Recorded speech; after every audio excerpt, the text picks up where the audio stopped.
தவளைக்கு பாடம் கற்றுக் கொடுத்த ஆந்தை கதை.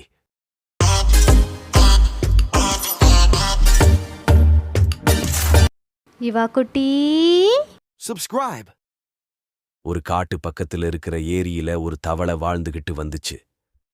அதோட கால் மத்த தவளைகளை விட ரொம்ப வலிமையா இருக்குதா நினைச்சுக்கிட்டு ரொம்ப சேட்டை பண்ணுச்சு அந்த தவளை. எப்ப பார்த்தாலும் குதிக்கிறது, ஓடுறதுன்னு சேட்டை பண்ணிக்கிட்டே இருந்துச்சு. ஒரு நாள் ஒரு ஆந்தை மரத்தடியில தூங்கிக்கிட்டு இருக்கிறத பார்த்துச்சு தவளை. அதுகிட்ட போய், ஏய் ஆந்தையாரே, என்ன பகல்லையே தூக்கம், என்ன மாதிரி சுறுசுறுப்பா இருக்க மாட்டீங்களான்னு சொல்லிட்டு குதிச்சுச்சு.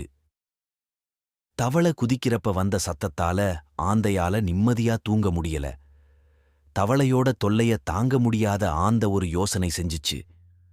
தவளைகிட்ட உன்னால அந்த மரத்து மேல ஏறி அங்கிருந்து குதிக்க முடியுமான்னு கேட்டுச்சு. சேட்டைக்கார தவளையும், இது என்ன பிரமாதம், நான் மலை மேலிருந்து கூட குதிப்பேன்னு சொல்லிட்டு மரத்து மேல எரிச்சு அங்கிருந்து குதிச்ச தவளை தன்னோட கால்களை உடைச்சிக்கிடுச்சு. தேவையில்லாம அடுத்தவங்கள தொந்தரவு பண்ணுனா என்ன நடக்கும்னு அந்த தவளை புரிஞ்சுக்கிடுச்சு. Subscribe.